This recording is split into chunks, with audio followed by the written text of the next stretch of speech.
Magandang gabi. Tonight we're going to learn another set of 10 words about moods or feelings in Tagalog. And I have 10 words here, and you could find them down below under the About section.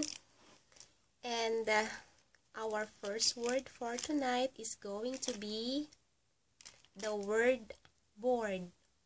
If your mood is bored or you're feeling bored, that means inip or naiinip.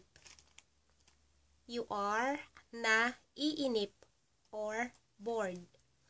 And next we have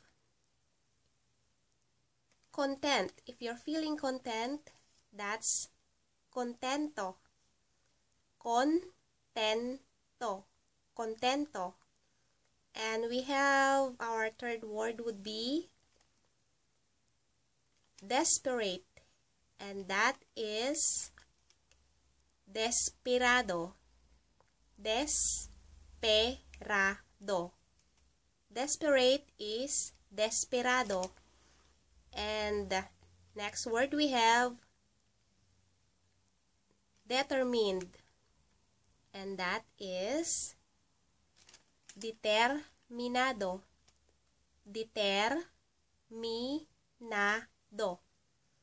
And our fifth word we have hopeful. If you're feeling hopeful, that means umaasa. And we have impressed, and that is bilib.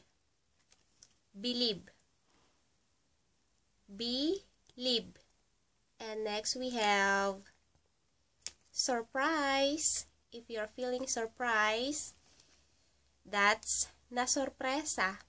Nasurpresa. And shock, that's nagulat. Nagulat.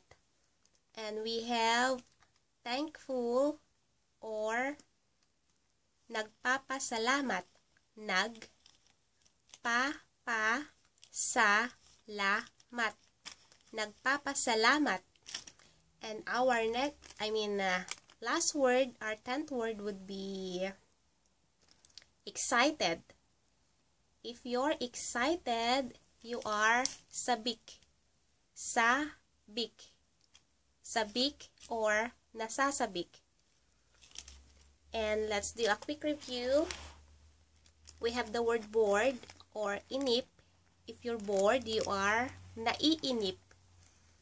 And we have content or kuntento.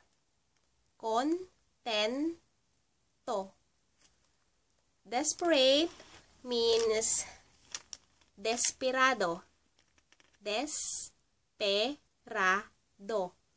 And determined is determinado.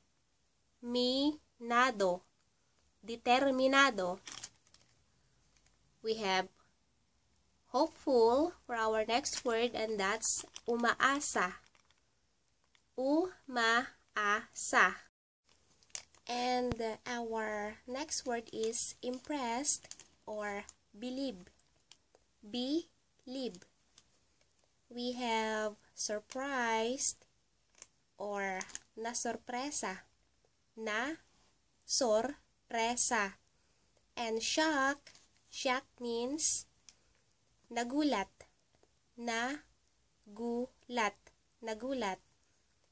We have the word thankful or nagpapasalamat. And our last and 10th word is excited, and that's nasasabik.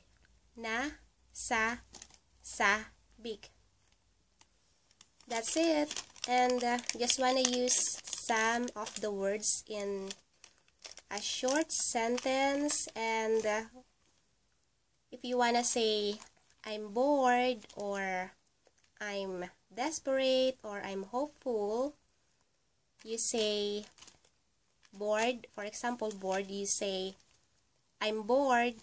That's naiinip ako. Naiinip ako. Or if you wanna say I'm thankful, that's nagpapasalamat ako. And hopeful, umaasa.